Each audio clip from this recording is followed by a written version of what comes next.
Welcome to the 2024 Nightcap, the inaugural, well, I shouldn't say inaugural, I should say the start of the first Nightcap of the 2024-2025 season. I am your host, Joe Soro, aka Ox 1947. Tonight, the Lakers played the Minnesota Timberwolves in Palm Springs at the Acrisure Arena. Some of you probably didn't know how to pronounce that, and it's not your fault. It's probably one of the dumbest names you can have on an arena or a stadium. I know this because I'm a Steeler fan, and their dumbasses changed their great name, Heinz Field, a few years back to Acrisure Stadium. Yes. Palm Springs, on the other hand, is a fun place to be, just not during the summer. And the fans over there got a little taste of what Laker basketball has been for the last few years, and that is come out slow, unenthusiastic, then in the middle parts of the game start to come back, start to show some fire, start to maybe make us believe that they're going to come out and do their thing, and then all of a sudden fall apart in the end. And right now we are looking at a final score of 124-107. And for the pundits out there and for some of the fans out there, we're probably getting the same rhetoric that we've been hearing for a very long time. And that is, it's the first preseason game. It doesn't matter. And I knew that the Lakers didn't think it mattered because they were pretty competitive towards the end there. And they had a chance to possibly win the game. But instead, they decided to put in Bronny James so he can get some run, maybe score a basket. Because up until the last, I think, couple minutes, he hadn't scored a point yet. And as soon as he got into the game, all of a sudden you blinked and the Lakers were down 12. So how can I say this any simpler? The Lakers look exactly like they've looked for the last couple of years. I'm curious to see if this is exactly what we're going to be watching the rest of the year. And I'm not.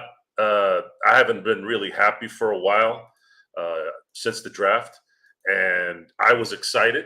I was on Lakers ball just during the game. I was at a football game too, watching on my phone and conversing and getting excited when Dalton Connect was connecting on a lot of his shots, which to me was probably the bright spot of tonight. Dalton looked like a seasoned vet, and we know that a lot of the players Minnesota was sending out there weren't like the starters, but that's irrelevant considering Dalton Connect is a rookie, and he is already showing that he belongs in the NBA, and that's to no surprise. So we're looking at Dalton Connect tonight, even though his plus minus was not too good. He played 24 minutes and dropped 16 points on 7 of 13 shooting. And he had a lot of energy. And, he had a lot of turnovers, but that's par for the course when you're a rookie and you're trying to get acclimated to the NBA game. His aggressiveness, his confidence, his shooting stroke, all those things look great. So in terms of the positives tonight, I'm excited to watch Dalton play, and we will probably continue to enjoy watching him play. So that's encouraging. As far as guys that we haven't seen in a while, guys like JHS, I think Maxwell Lewis played for a few minutes, and that wasn't too good. D'Angelo Russell, not a bad game. Austin Reeves, I'd say Max Christie had an okay game. He played 34 minutes, scored 11 points.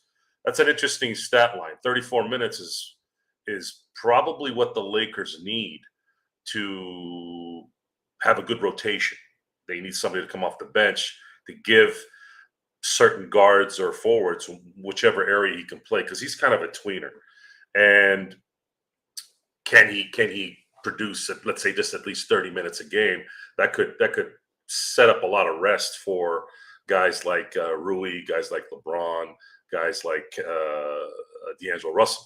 But I don't know. I haven't really gotten an idea of how that's going to play out. And he scored 11 points, had 7 rebounds. He looked good. He looked good considering the situation. So I'll pat him on the back on that. And in the meantime, we'll try to figure out Uh, we'll try to figure out what the assessment on him is as the season progresses. So, Mr. Lakers Corner, it's been what, 5 months now that I've seen you? I haven't seen you in 5 months. Come on now, Joe. Come on now, Joe. Going. Off season, dry period, and you know what you do in a dry period? You do other things. You do side hobbies, right? So that you get ready for the on season of Okay. being there every game. Talk to me, What the hell is a side hobby? a side hobby, like kind of what I do for an income, So it's a side gig. a side gig, but what I do Okay, for let an me ask you income. this, because I hear this term a lot, but you kind of phrased it differently. How many side things do you have, and do you have any front things?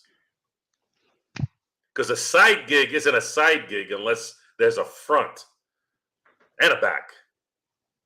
I'm the front and the back Oh, so it's your main side front. thing. I'll roll with you on that one. It's okay. Did you, by the way, did you get a tan in reverse? You look What is much that? lighter. Are you, A I'm lot. I assuming, mean, is your I work side from gig home. keeping you indoors? Yes, I was gonna say I work from home every day. It's a remote, so yes, there's a good chance that my side gig is keeping me indoors. Okay, But I had to good, I had to lock in on that, Joe, because you know what, Joe, that the side gig is what's keeping this whole shebang here going, good. and As long as it's producing electricity and gas and cleaning helping products and roofs overheads. helping feed a life. Good, Yes, good. That's good. Good, Fo- good. foods on foods on plates for That's good. kids. That's good. Good for you, John. Keep up the good work. Keep up them side dishes, man, because those side dishes can be good. But So, but hold on though, Joe. But yeah, hold go on, ahead. Sorry. because at the end of the day, though, those side dishes are there. But now Lakers basketball's here, so now I'm here. Okay, so all that was happening, that's a dryness. I had to take care of the side dish. But this right here is now the main dish. I'm about to eat this like, let me see, like, yeah, what's that one dude who has like the hot dog eating contest? Like he like eats like all those hot dogs hella fast. What was his name? The one that the guy that won like 12 years in a row. What's it? Chestnut? Yeah, that Joey guy, right? Chestnut. Freaking chestnut, Joe. Joe, I'm about to eat this season up like chestnut. So Okay. for everybody out here, just know, okay, get with Lakers fast break, get with Lakers corner, because we about to kill this season. I'm excited to be here, Joe. Okay, so I want you to give me a little bit of a synopsis on what your thoughts on tonight's game was. So I was watching the game at a football game, then Okay. in the car, then while I was getting dinner, then when I got back home and try to simultaneously talk to people on playback and on the phone and on TV while I'm eating, while I'm drinking, and It's a tough the one. the part that really sucked was there was a moment in the fourth quarter where the Lakers almost decided that they didn't want to win the game. And I want to know something. I want to know why do I feel like I'm the only person on the planet that gives a shit? Tell me, answer that question for me. Why you're only Why person on do the I feel planet? like I'm the only one who cares about winning? It- because the excuse and the retorts are the same. It's a preseason game, it doesn't matter. It does matter because you keep creating the same habits. You don't come out. You don't come out with any fire or any desire. Then you get lathered. Then you start coming back, and then in the end, and when you're even coming back, you're not shutting down your opponent when you need to. Every time you get close, you allow them to shoot a three. You allow them to get to the basket. At what point does this habit go away? You're not going to have Darvin Ham to blame this time. This time you have a coach who snipes at everything. And sniping is one thing when you haven't done anything. It's going to be a lot worse when you go through a 3 or 4 game losing streak. And Joe, are the Lakers organization going to clear out every media person that doesn't ask JJ Redick the question he wants to be asked? And Joe, are we going to have to continue to listen to the same talking heads say the same stuff? Because that's all these guys do. Because they're not really watching the games. We are. And that's where I'm at right now. I was encouraged by a few individuals who played very well, but it's not good enough. They're not winning. This is a team sport, and I haven't seen any urgency in years here in terms of winning anything. It's frustrating. Joe, I'm so happy you said that. And before I get to that, let me acknowledge everybody in the chat that said what's up to me when I got here. I'm sorry, you guys. I was just so excited to be here. I was just talking to Joe, having such a good time. But I just saw the chat. I just opened it up now. What's going on, everybody? All my family. Appreciate you guys supporting. Please go show love to my channel, Lakers Corner and Clutch Talk. So thanks to everybody here in the chat. But Joe, you know what? You know why I freaking appreciate and love you so much, Joe. You know, because you are similar to me. Okay, Henry, chill, chill. I am not a glizzy gobbler. I am a Lakers gobbler. I don't even know what that is. Yeah, Joe. You know what? What's glizzy? So a glizzy is supposed to be a hot dog, but I think it's they try to. Okay. You know, Hold on. Let me put a break there. Why is it called a glizzy? a hot dog? I don't know. That's a good question. Why is a glizzy called a hot dog? Because I've Why is a hot heard, dog? Yeah. I know what Rizzy is. I know what Riz is, but I don't know what a glizz is. Yeah. And I usually use the word that starts with a J whenever I throw a joke in there. That's my generation. So yeah, that is it right there. Jay, But look, I'm Gen Z, so why do I not know this word? Go ahead, John. but look, this is what I'll say, Joe. I love and appreciate you because you're very similar to me. I'm a big believer, Joe, that like how you do the little things is how you're gonna do the big things. How you handle a little bit of money is how you're gonna handle a lot of bit of money. Like you're not just gonna change all of a sudden. And for the fact that like if we do little bad habits here in these preseason games, yeah, it's not the end of the world. I totally agree, but we got to nip that kind of stuff in the bud early. Granted, first preseason game, I wanted to just go out there and just see what they could do. I know Bronny probably was feeling so nervous, insanely nervous. Um, but what I will say is that that really threw me off how Clutch Talk and Lakers Corner commented. It's okay. But It's okay. That happens. Get you. yeah, You got to train yourself to I got to be able issue to it. come back and talk about what we were supposed to talk about. Boom, just like that. And I'm back, right? And anyway, like I was saying, Joe, um, the way we do the little things is going to be the way we do the big things. So that's why I generally believe that it's not the end of the world, but it's things that need to be taken serious. And it's good that we got Bronny a game under his belt. And one thing I do want to say that I did notice in the game that I was really, really happy about is I was like, watch, JJ Redick is going to use Dalton Connect like the way JJ Redick wished he would have got used his entire career. Because Dalton Connect is kind of what JJ Redick was, like a 6'4" guard who can, shoot the ball. Dalton Connect looks like he has a little bit longer of a wingspan, maybe a little bit better defender. But ultimately, I'm saying like I saw Dalton Connect run off so many like down screens, like an elevator screen, just all these different plays and sets ran directly for Dalton Connect. And honestly, I was happy to see it because I think it's gonna be a great option come season. So, for those of you who've chimed in and didn't watch the game tonight, the Lakers go down in a ball of flame, 124-107. It was a battle. It was a battle of three phases. It was the first phase of getting blown out, to the middle phase, coming back, and then again getting blown out in the end. And it's par for the course at this point for the Lakers. They just don't seem to have built any kind of sense of urgency in any time of the year or any time of anything. And you're sitting there as an observer, and I'm going back and forth. And I know that down the line, as more and more fans, more and more observers and viewers look at our rhetoric, listen to our voices and our inflictions and our just, at least I know for me, there's not going to be a comfortable feeling there because it's not very positive and it's not very encouraging.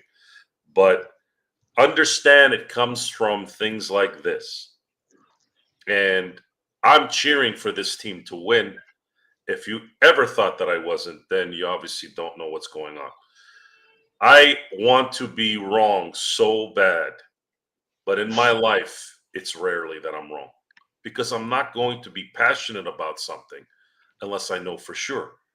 I'm not going to sit here and yap about something, yelling and screaming and getting angry and getting frustrated if it was because I just feel like I'm having a bad day. I don't have bad days. I react.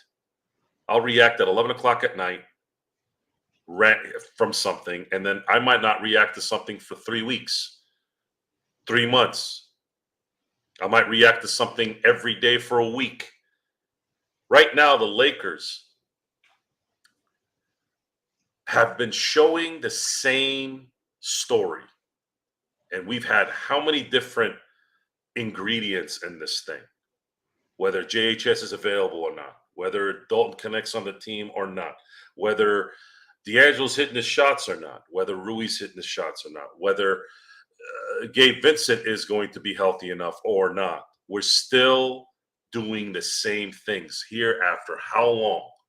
You guys tell me. You can sit there and you can talk about it's just a preseason game, but you said this all last year. You said this all the year before. It's always the same response. When are we going to get away from this? When are we going to see a team go, we know this is a prep game, but I want us to start creating a mental focus in winning. I want everyone to focus on winning. Win. It creates, even in something that doesn't matter. How many times did you hear in a lot of these championship teams, man, the practices were better than the games? Does a practice mean anything, folks? When you hear about the Dream Team in 1992, what did they say? They said the games in the gym when they were practicing were the greatest games they ever played. Hell, when Michael Jordan was doing Space Jam, when they were playing at Warner Brothers, Reggie Miller's quoted saying he played some of the best basketball with those guys. The Juwan Howards, the rookies that came in that year with Michael, with Reggie, and all those guys. It matters, folks, because what you do in practice and prep, you're going to use when the real game starts. And I'm trying to nail this into your heads. This doesn't get talked enough about. All you hear in the mainstream sports world is yapping, yelling, but with no substance. It's always, well, LeBron doesn't care, and LeBron is this, and LeBron is that. Okay, why does LeBron not care? Why is LeBron the way he is? Why is Anthony Davis not playing MVP ball when he's getting every opportunity to do so? Explain it. Or are you tired of explaining the same thing? I am. But if you're going to keep doing the same thing over and over again, I guess I got to keep telling the same thing over and over again because that's what I'm watching. And I'm watching the tail end of this thing, and Bronny scores, and the whole place erupts. And I get a chime from ESPN that he scored. Folks, you suck. That was wild. You guys suck. You are promoting garbage. Garbage. Bronny James cannot play in the league. The second they put him in, when they were, I think they were only down like 4 or 6 points, they completely collapsed. He cannot play. He is not an NBA player. He can play the next 50,000 games. He will never play in the NBA unless his daddy gets him in there, which he has. Damn, Joe. Damn. It's not a joke anymore. This is embarrassing. They were competing. Why did they put him in there? Why? I'm not going to stop. I'm not going to stop. I'm going to I got more energy and I got more forthright in this. It's going to matter. It's going to matter. I want it ingrained in everyone's brain because it's what it is. I don't know who these people are. I don't care until it starts affecting the game. And it is. It's affecting the game a lot. It's embarrassing. Especially when you've been a Laker fan for 33 years and you've watched 6 world championships. Yes, Pop, world championships. Okay? The NBA is the #1 league in the world. That means world champions. Tell them. Okay? Tell them. At what point is it going to stop? Well, am I going to bitch out? And, I'm going to stop watching. I'm tired of this and the league sucks. Yeah, league does suck. Yeah, players do suck. The setup is suck. But how am I going to – how are you going to improve it? By running away. And this is where we're at. It's the same. We've been talking about this since last year and the year before. We saw the absolute debacle of an offseason. And then what is the first game? What is the first thing you see in game 1? The same exact results. Quarter by quarter, game all the way through. So now what? Where do we go? Guys, I have drinks because I want to have a drink. I don't need a drink. I don't need to calm down. I calm down like this. The second this thing goes off air, I go walk into the room over there. I sit down, and I'm calm. I can turn it off like this. Control, like ladies and gentlemen. It's like this, okay? I don't need alcohol. I don't need dope. I don't need cigarettes. I don't need any of that shit. That's probably why I can be relentless, because that stuff's all for weak people. That's weakness. Weakness doesn't work with me. I want ballers. I want results. Results means winning. If winning doesn't matter for you and you want this, we are the world fucking hand-holding bullshit. Oh, he's playing with family and they're all gathering in a picnic. Then you ain't gonna win shit. Hey, I didn't want to talk about this asshole, but is it Markin? I had one of my boys hit me up about 3 weeks ago. And he goes, man, you were right about Diddy. I go, right about Diddy? I go, how could it be? Could it not be any more obvious that this mouth-breathing, abusing piece of shit finally got blown out here? Did you guys see this 20 years ago? That's crazy. Come on, man. You guys got to be more observant, man. I was calling this before anyone was really in it. And I'm not even talking about the whole Biggie and Tupac thing. I don't give a damn about that. I'm talking about every time I saw that motherfucker just breathing, I'm like, this fucker is doing some shady shit. I don't like this guy. I don't like his face. I don't like the way he talks. I don't like the way he looks. I go, this guy is dirty. And I'm not talking about dirty like skanky dirty. I'm talking about this guy has some shit in his bag. And y'all saw the last 3 weeks what happened. Well, you know what? Bring back the crew. Bring back the positive. That when Gerald told me you were coming in, I knew right away. Yes. Right away. I was gonna come out with the curves and the change-ups, and now Johnny Boy Lakers Corner is gonna come in and he's gonna bring them some positivity. He's gonna bring in some hope. Take it to him, Johnny. Give him a little bit of hope here. Give him a little positivity. Positivity, hope. Jalen Hood-Schifino. That's probably the best basketball I've seen him play in the last 2 years of his life, to be honest.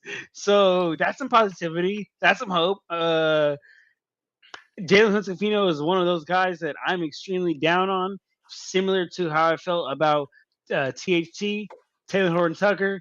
I remember a couple people. My brother. I ain't gonna lie, my brother. You were wrong on this one. He thought THT was next up. I was like, I just don't see it in him. I just don't see it in him. And that's the same way I feel about JHS. Just do not see it in him. He's supposed to be a point guard, right? And I feel like there's nothing that he does exceptionally well, in my opinion. Handles the ball mediocrely, passes mediocrely, shoots mediocrely, and we're not to the point where right now we need a mediocre young player, maybe a mediocre vet who's found his way in his league, but a mediocre young player who's trying to find his way. I don't know about that, man. I don't know. So that I mean, good basketball, but I'd love to see it continue.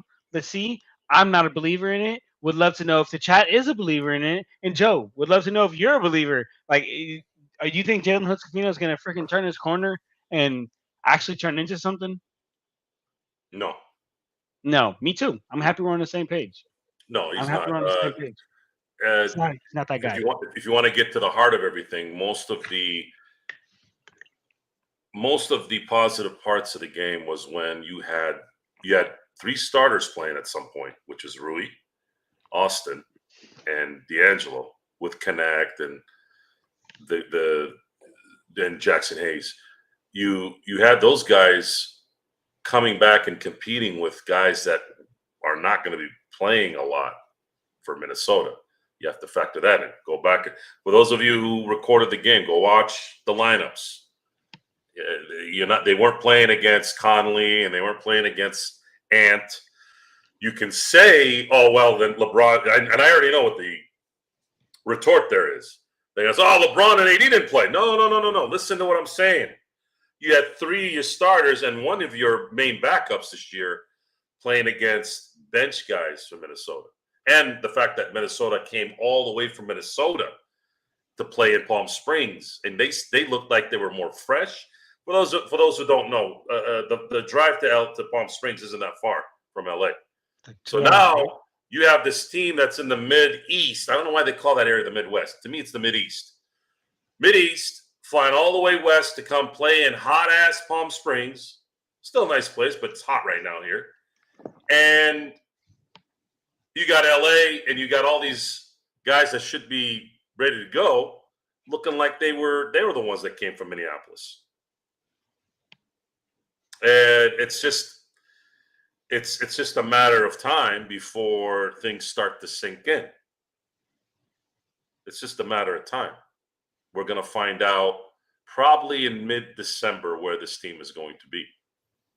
And I know that most people think that JJ Redick is going to be an upgrade in coaching. But the problem is they're thinking in reverse. They're thinking, oh, well, we're just going to enhance the coach, which is what they did. And we'll win 5 more games this year versus last year. Well, last year is very different than this year, folks. The West got tougher, if you can believe it. The other thing is you cannot guarantee that LeBron and AD are going to play 76 and 71 games again. Because if one of those guys is out for 2 or 3 weeks, bye-bye playoffs. Oh, the other thing is AD going to play 40 minutes a game this year? Because right now, only Jackson Hayes is the backup. Castleton is not ready. He might never be ready. He showed a little bit the last few years. He has the want, and that's another thing I want everyone to focus on. There were times during this game, there were stretches during this game where you could see Max Christie and JHS and all these guys trying hard to get to where they wanted to go, and they couldn't. I saw a documentary, and I don't know how the hell we didn't know about this until I don't know how the hell I didn't know about this till yesterday. And I watched it. It's the story about Kobe Bryant's 81-point game. It's called The Legacy of Kobe's 81-point game. It's on Amazon. It's on Amazon. Okay. And the commentary on there is commentary that I've heard before, where Kobe was not the best best with hops, the fastest, the best ball handler, the best shooter. I keep hearing this from people. And I started asking myself the question because I watched Kobe Bryant play all 20 years. I saw him put his literal nuts paws on Dwight Howard's head in Orlando. I'm talking elbow to the rim, nuts to the neck and head. Okay, if that's not freakish, elite athleticism, then what is? I think a lot of people hear stuff or they compare, well, Kobe doesn't jump as high as Vince Carter. Who has? Man. Who? Who's jumped higher than Vince Carter? Okay. Well, he doesn't handle the ball well as Kyrie Irving. Who has? You're asking. We just said two guys that arguably are the greatest ball handler and the greatest jumper of all time. But that's a scale that's probably on the top. The scale that just drops one thing is still elite. That's just double elite. That's like saying, well, LaDainian Tomlinson was fast, but he wasn't Bo Jackson fast. Okay, who was? so when I heard that quote, I don't know why it hit me the other day when I watched it, but I'm like, you guys are out of your damn mind. Kobe was freakish. He was a freak athlete. I saw him go from one part of the paint, the beginning paint on the sidelines, turn under and dunk the ball in Minnesota. And then he did it in New York. Come on now. What like? So the point of the story is we're asking these guys to play hard and to focus and to do all that. That's great. JHS did that. Max Christie did that. But they were a step too slow. Step too slow. It's not their fault. They're not capable of doing that. Max Christie. Joe, I'm so happy we're on the same page about him because, like, I'll never forget, Joe. I'm gonna be honest. On my Lakers Corner page, I had put up a short about Max Christie talking about how he's not an NBA player. He's just not ready for the NBA ready. He's just not NBA ready yet. And then some random or what I'm saying, some dude probably in like Nebraska, like in like a studio apartment or something like that, commented and was like, "Oh, he's NBA ready. Like you don't know what you're talking about." And then I'll never forget it. I got the notification. It said Joe Soro or your OX the 99 or whatever your at name is, and then you were just in there like, just watch, buddy. Soon enough, you'll see this guy is not an NBA player. And I hope that wherever that dude is in Nebraska, wherever that guy is, that he remembers that moment because this guy right here, Max Christie. I hope that everyone is starting to see what me and Joe have been saying about this guy for a long time. He just is not. I just don't think he's league ready. To be honest with you, I don't think he's been league ready.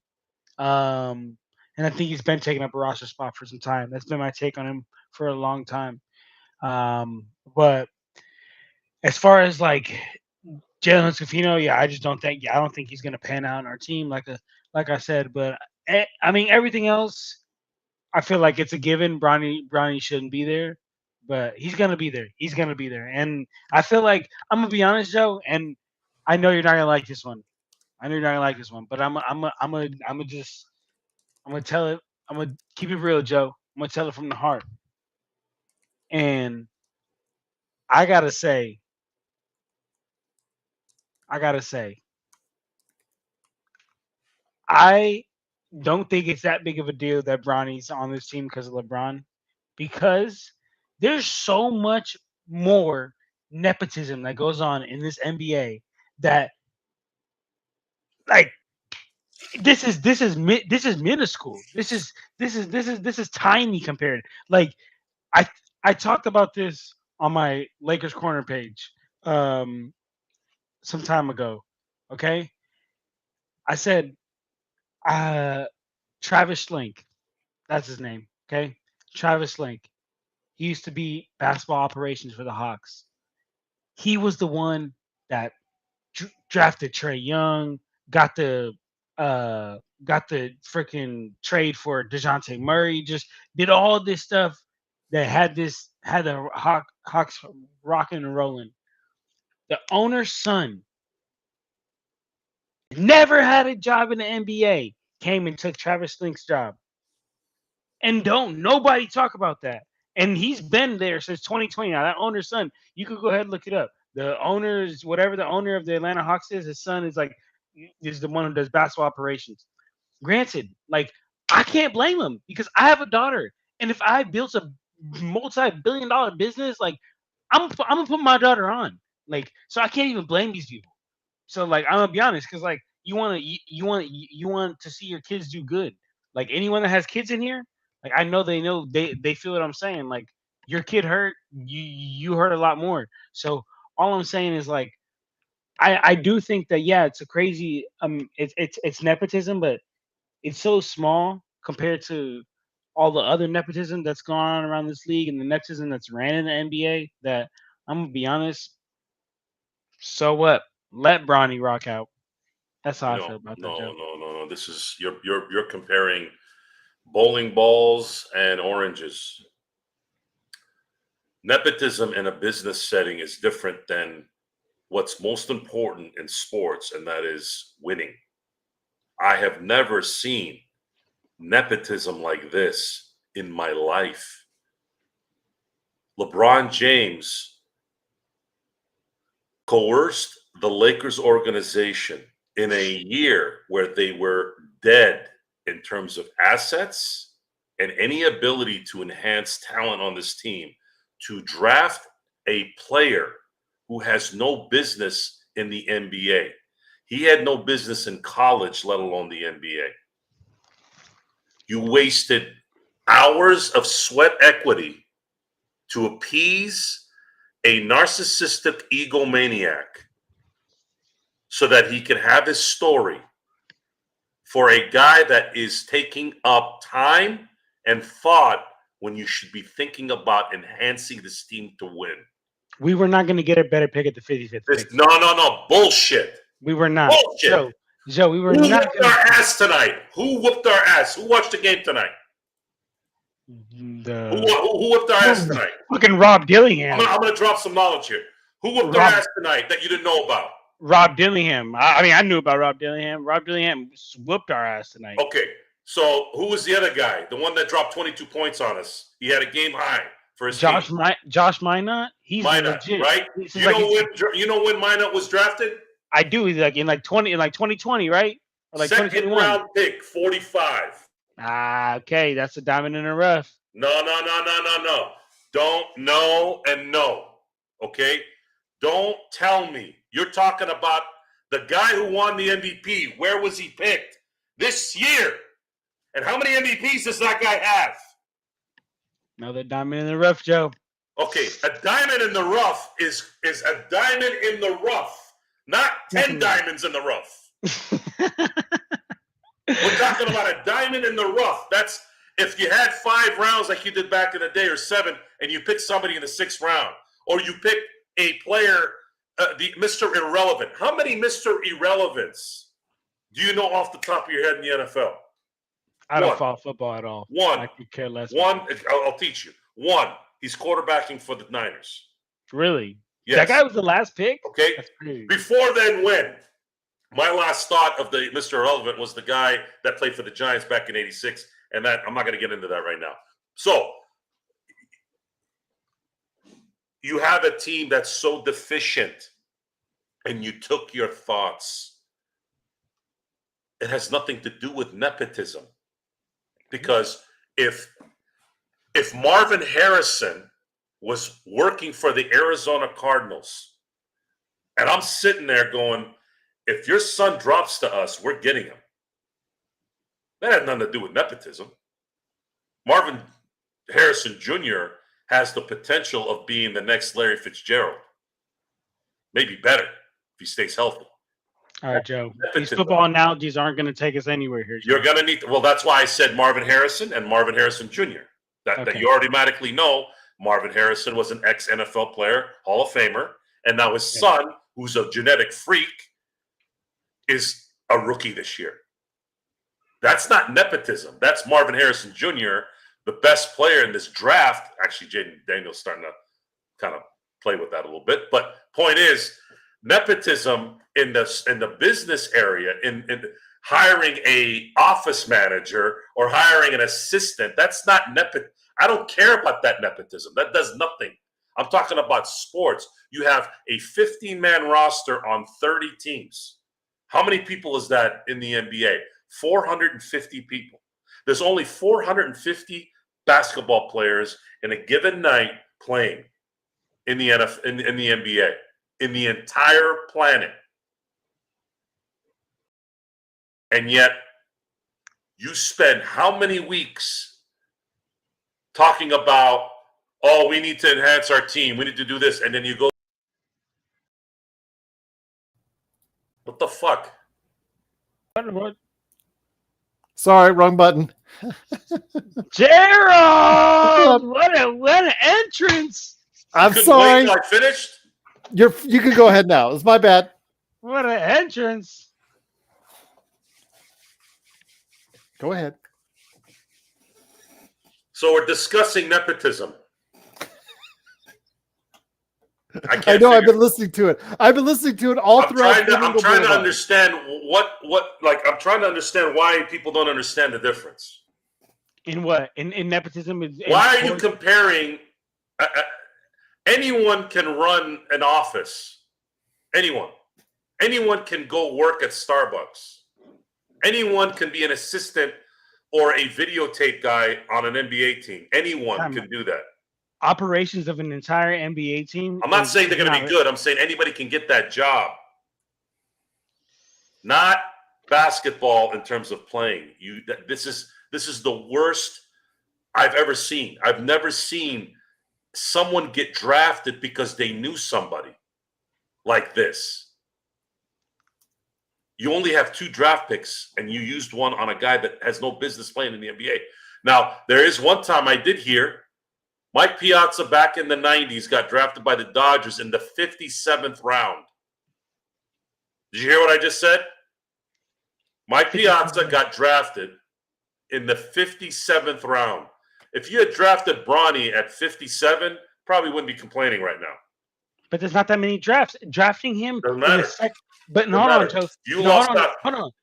With drafting him in the second round of the 55th pick is equivalent to drafting him in the 57th round if there was 57 rounds. Like, it's equivalent to that. Like, you know what I'm saying? Like, hold on, Joe. You do so many things as an NBA team to appease your star. Like, at the end of the day, Joe, like, I'm gonna be honest, like, you're right about a lot of these things, and morally you're right, but these NBA players, they're not realistic like me and you.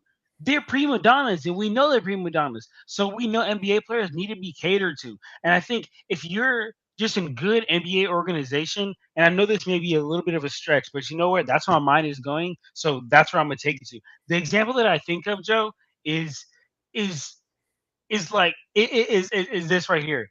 Is when you need to, I think, understand in life how to play the game and play the game. And as an organization, the only thing that matters is winning, is being good. And if your star player is the guy that's like the main, driver and you winning, you being good, you need to appease your star player in every single way. Now, I'm not saying go and take Bronny with the 17th pick like how we did with Dalton Connect. No, but I am saying that if it's the 55th pick, we were not going to get a better option. We just were not, unless we found a diamond in the rough. And Joe and Gerald, I'm sorry, I'll let you share that in 1 second. I'm just going to get this off. We were not going to get a better pick, and I'm not saying Bronny is an NBA level player. Like, please understand that I'm not saying that. Like, I do not think Bronny was an NBA level talent player, but I do think that LeBron is a very important piece in this organization, and us being able to be successful right now and appeasing him on and off the court is kind of important. That's what I think. But I'm not saying in every way. I'm not saying we freaking gobble this. I'm not saying Joe learned what a glitzy gobbler is today. So I'm not saying we glitzy gobble LeBron, but what I am saying is that we hey, you know what? 55th pick. Hey, we got nothing to lose. Who else are we gonna take? Again, as I always say, John, there 9 out of the last 10 number 55 picks have not earned a second NBA contract. Only Wiggins in OKC has. So there's a 90% chance this draft pick is going to fail. Whoever the Lakers were going to pick there, whether it was Bronny James or whoever. What will make Joe and I mad, John, it's just going to be this. If there's a player that's undrafted or that was picked after Bronny, that the Lakers could have had the opportunity to pick, and from this draft that does become a player in the NBA, that's going to piss us off, and we're going to let you know about it. Okay, and that's fair. The odds are long. The odds are long that it will happen, but if it does happen, we're going to let you know. We're going to let everybody know. Absolutely, and that's fair. But I'm gonna look up who were the players after, because I'm gonna be honest. Like I said, I just don't. It will most likely be an undrafted. There's only like 2 or 3 players that were drafted after Bronny, but it was most likely if somebody succeeds in the league, that it's going to be an undrafted player. It's not going to be the 2 or 3 guys that were picked after Bronny. It's going to be an undrafted player who could have been drafted by the Lakers. You know, if that's the case. But again, we'll have to. That's going to take 2 or 3 years to weed itself out. So that's a discussion for another day, but he looked absolutely outclassed today. He was not ready to play NBA basketball, and all the people out there that are supporting him, good for you. But reality check came very hard today, you know, and these were guys that a lot of these guys were 2nd, 3rd, 4th unit guys. Some of these guys are headed to the Minnesota G League team. Some of these guys even won't even make the Minnesota roster, that were making him look bad time and time again. And if you guys think that Bronny is ready to get any kind of minutes this season, as from what we saw tonight, you guys are sadly mistaken. He needs a lot of time in the G League just to see if he can play NBA ball before he is ready to even be thrown out there. Just put him in the first game, 2nd quarter, put him in for a minute, he play with his dad, send him to South Bay for the entire season. That's your best option for Bronny at this point. I'm cool with that. Let him make history real quick. You all done with your synopsis? I've been hearing you for 30 miles, so I figured we got. It's called the Nightcap for a reason. Okay. All right. Yeah, I'm putting a cap at night on your ass. Notice Cool Bro's not here anymore. Put a cap on his ass. Finally went away. So, you all want the story. John, you're a young guy. You love the story. I want the story. Let me tell you this. You want a story? Go to the library. Go to Barnes & Nobles. Ooh, okay. Okay? You can read a lot of stories there. I don't give a shit about LeBron James and his story, unless it involves Lakers championships or at least competing for one. And I'm going to tell you this right now. He doesn't give a shit about you, Gerald, and everybody in this chat room, and pretty much anybody else. And that's okay. He's not supposed to. I'm invested. Laker fans should be invested in the results of the team wins and losses. That's what this is. I don't give a shit if they're paying this guy 4 years for $80 million and this guy for $50 billion. I don't care about that. We don't care. It's not our money. It's not our collective bargaining agreement. We are fans. We are investing our time in watching this team win. And what they have done so that you all can sit there and talk to all your friends and everybody and maybe talk to your girls and how the girls all of a sudden find out that story like it's some kind of Kelsey, Taylor Swift bullshit story. Oh my God, he's playing with his son. Oh my God. I can't believe it. I've never seen this. This is what it's about? Really? We're not the Charlotte Hornets. We're not the Minnesota Timberwolves. This is the LA Lakers. We put championship banners in the arena. That's it. We only put Hall of Famers up in the rafters. We're going to put Michael Cooper up this year. Love it. Coop is going up in the damn rafters. He belongs there. That's one of the few things I'm looking forward to this season. I cannot wait. I watched backstage Lakers today for the first time in a while because it was a dedication to Coop. You had Byron Scott there. You had Jamal Wilkes. You had Kareem there sitting on a seat with his cane. You had Magic. You had Worthy. Everyone was there. Actually, I don't think Magic was there. Worthy being the master of ceremonies there. Propping up Michael Cooper. I had never seen Michael Cooper cry until today. Because the guy is always happy. The guy is always positive. You think I don't like people that are happy and positive? That's not me. You guys might assume that because I'm talking about something that's not giving me any reason to be positive or happy. Understand the difference. No, I don't care about a guy who doesn't belong in the league just because he's related to our star player. What are they going to do, God rest his soul, if Kobe comes up to you and he says, I want you guys to draft Gianna? That's different, Joe. That's okay? extremely different. That's totally different. I'll tell you what. I can go somewhere else with that, but I won't. We'll leave it at that. So the point here is you Grizzlies or Grizzles, whatever the hell it is that you guys are now, whatever the hell that word was.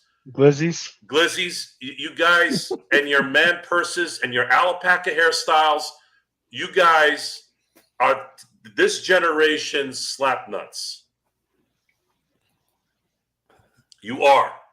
I'm not talking about kicking people in snake pits. I'm not talking about cutting people's heads off. Okay, I'm talking about just keep it simple. Can you compete? You're making more money than in 1 year than Michael Jordan made half his career. And you couldn't hold Michael Jordan's ear hair.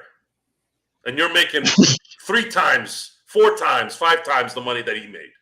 Hell, you're making this money because of him. Yeah. So what are you going to do to win this year is the question that everybody needs to ask. Someone asked JJ Redick about, is Rui going to take the next step? And he totally got offended by it. Took with JJ. Right? He said, you're starting that narrative. What narrative? Do you think Rui is going to improve this year? You just can't say yes or no, right? Yeah, sure, he'll improve. Not really. He doesn't know that, right? But wouldn't it have been a better answer to say, Rui's been working his butt off this summer. We're going to get a chance to see if all the hard work maybe makes him a little bit more known. What did you guys think about him tonight? He played a little over 20 minutes. He was missing shots left and right. Absolutely was. Rui and his effort getting back on defense was questionable. I mentioned a couple times on playback. He looked like he was cruising in preseason mode. And does Rui have any business cruising ever? No. So Rui's not a bad guy, okay? Rui is working hard. Rui's not a bad guy. But at the same time, he's probably just not good enough. It's the old Chuck Noll line. Chuck Noll, if you haven't heard it, John, you might have come in late when I used this line. When Chuck Noll, former Pittsburgh Steelers coaching great, in 1969, he was hired by the Pittsburgh Steelers. At that time, the Steelers were the worst franchise in NFL history at that time. They had existed since 1933. It was 1969. They made one playoff game in all those years and got blown out. That was it. They had never done anything else. They were worse than the Bobcats, the Charlotte Bobcats, the Browns, the Cardinals before Kurt Warner came. Like, they were bad. So wow. Chuck Noll does some kind of film for all the players, and he goes, guys, and he shows them the film, and he goes, guys, you guys here, it's got nothing to do with your attitude. It has nothing to do with what you want and need. It's just you're not good enough. and I'm going to get rid of a lot of you. And that's the future. That is the future, folks. The future of this team is that they are just not good enough. Everything has to go perfect, which is pretty much every team, right? Everything goes perfect. Could it have not gone more perfect than last year? They hit their shots. LeBron and AD didn't have one debilitating injury last year. Everything that any game that missed was maintenance missed. That's it. They had everything ready for them. They won the in-season tournament. All the positiveness, all that ass massaging that you guys like, they did it all. But what happened when it mattered? What happened when it mattered? Lakers have won one playoff game in 2 seasons. One playoff game, not series. One playoff game. And you all have the nerve to come sit here and say, Joe, Bronny didn't matter and this. Yet, right now, it's official now that the new season started. You only had 2 opportunities last year where you had total control to bring in talent you didn't have before draft night.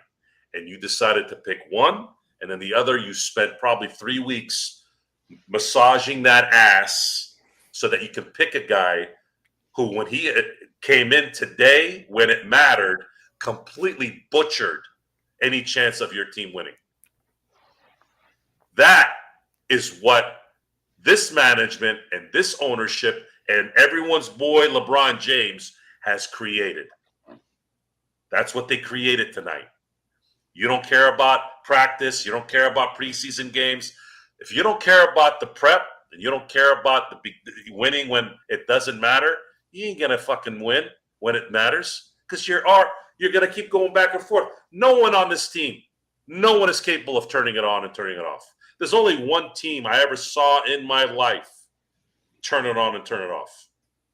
And that was the three-peat Lakers. And the only reason why that worked is because you had the best big man in the game and the best perimeter player in their primes whooping that ass. And that's just how it works sometimes. Oh, well, let me just say real quick, and then we're going to get Henry in here. I didn't know when I created this channel that ass massaging would be a thing. That's what we do. Ass massagers. Yeah. Just didn't know that would be a part of this channel, but there it is. John or Henry? Are you done interrupting me while I'm talking? Oh, always. Yeah. Yeah? Good. Okay. Next time, don't do it. I'll do it if I want. So Henry, Let me get nice haircut, by the way. I have to say something, man. Go ahead. Okay. I was listening to you guys. There is no way, John, and I love you, brother. There is no way a professional basketball organization can literally draft someone's child because you appease to the stars. This is professional basketball. We're not drafting the coach's son to play like an indoor basketball adult league or anything like that. This is the NBA. This is professional, but this is the Lakers, man. They won 17 in a row. So I just had to jump in and make it clear. You definitely, I love you. You have some good points, but that one you are far off, bro. Okay, well, hold on. Let me get my bounce back on that because we're not just gonna act like he's just some like dude who just plays at like YMCA. Like he's not an NBA level talent player, which I've said, and like I wanna clear that. Like I am not backing this guy. I'm not saying he should be there, but what I am saying is look at how many other things organizations do all the time to keep their star players happy.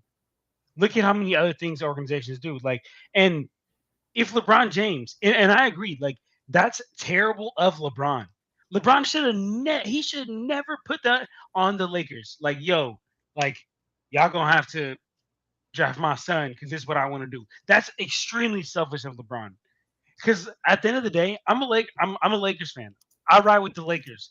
But I think that, but I'm also going to be a realist. So if this is the situation that LeBron's going to put us in, he's putting our backs up against up against the wall because Okay, we don't take it.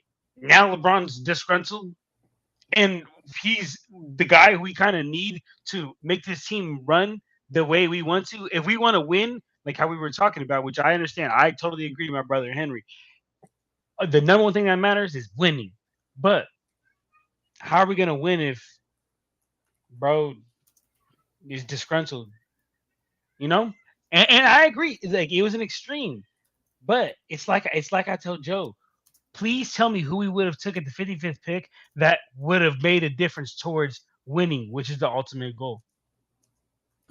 I can't tell you who else they would have picked because if I told you some random name, obviously I'd be lying. Yeah. I don't do the research like Stone Hansen. You know what I mean? Yeah. I definitely don't follow the second round. The first round, maybe, yeah. Like the draft lottery picks, sure, I follow those. Especially when the Lakers were bad with Luke Walton, I was following it a lot, so I could probably get the full first round down. But nowadays, I don't. I don't know who else, but we all knew that going into the draft, this kid is not an NBA talent. So at least if you did choose somebody else, anybody else, there is still a chance that that pick might hit. And of course, the guys already said, obviously, Jokic been MVP, second rounder, Manu Ginobili, someone said 57th pick. Of course, that's obviously very rare. I'm not saying that, but just in general of like appeasing someone for a professional NBA franchise that has 17 championships is crazy. And You're right. to be honest, forget about LeBron. You can love him, hate him, whatever, put that to the side. In my opinion, that's how low the management and the team organization of the operations of like Rob Pelinka and stuff has gone so down to that they have to do this to keep a star player, which is complete, in my opinion, bullshit. You're right. 100%. That, my brother, I have no disagreements on. You are a million times right. What's up, Joe? You're on mute, though. I'm gonna say this, and this is gonna make more sense. Here's the reason why there's so much disdain for this. They could have picked them up as a free agent. Why would they have to draft him? Because they wanted the prestige of the draft. And give him a 4-year contract. And give him a 4-year contract because there's certain rules stipulated on whether you draft him or not. No matter what you say, John, no matter how – look, at the end of the day, I've had this discussion on a myriad of things in life.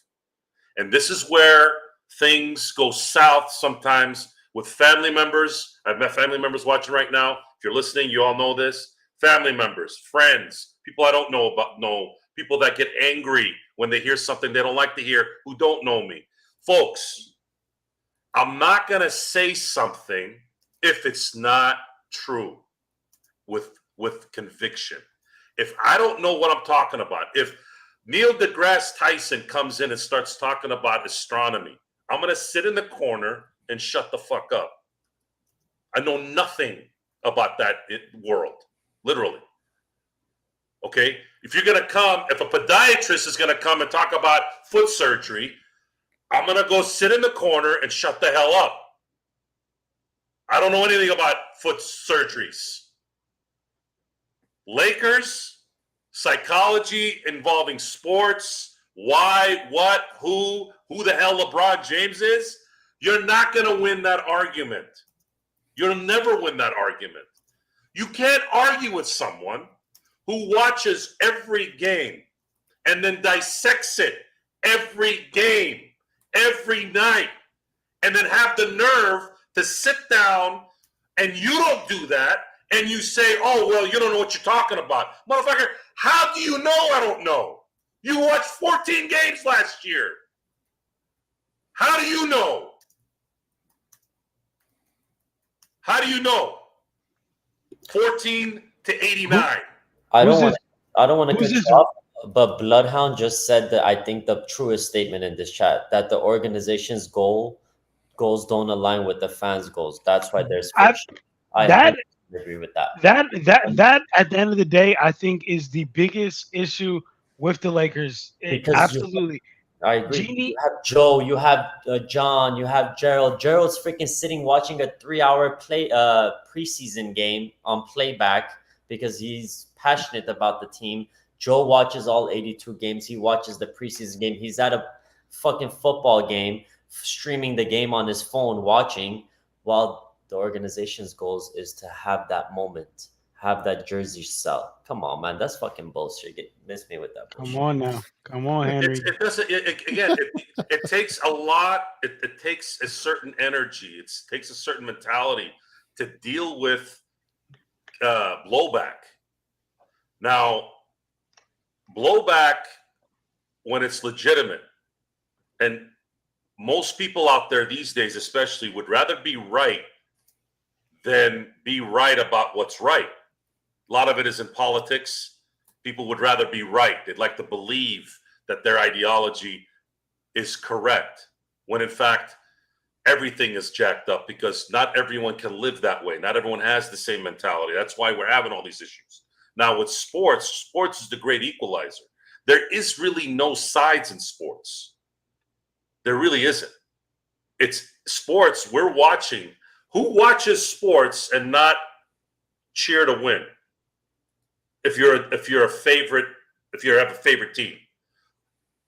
There are people who don't care about any teams, watch just to enjoy the game. That's fine.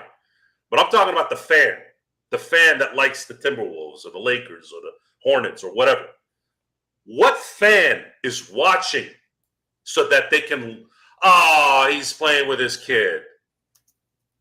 No, we're watching watch the team win. And if they don't win, we're frustrated. If they win, we're happy. If we want them to win championships. That's the point. Lakers are completely different on top of all that. They are the standard of greatness. They're the standard. They've been the standard even before they were even in the NBA. They were winning championships in another league before they even got to the NBA. So you want me now to just, we won 6 championships. We went to 9 finals since I've watched. All right, you guys can suck now. Let's watch the father-son show. Is that what you want me to do?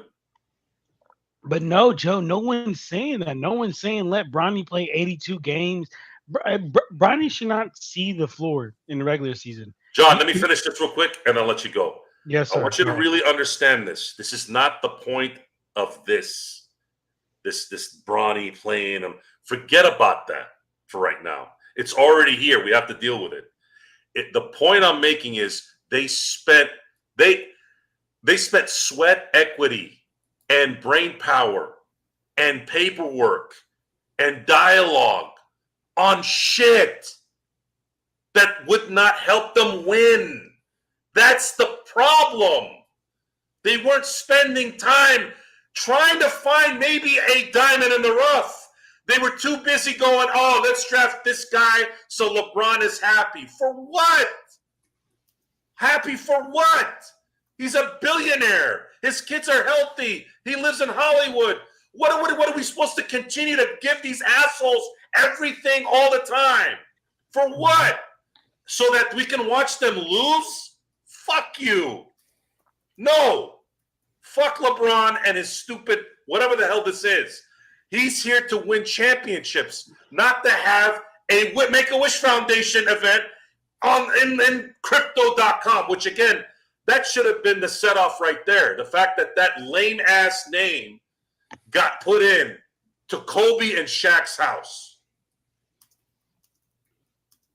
The writing is on the wall with these assholes that are running this company, okay? It's been writing. We've talked about it, okay? We've talked about it. And you're not going to win this argument. You're not, because we're going to dig deep.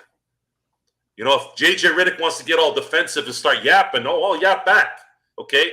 You want me to respect an owner who try to take money, I'm going to keep bringing this up, try to take money from people who needed the money during COVID.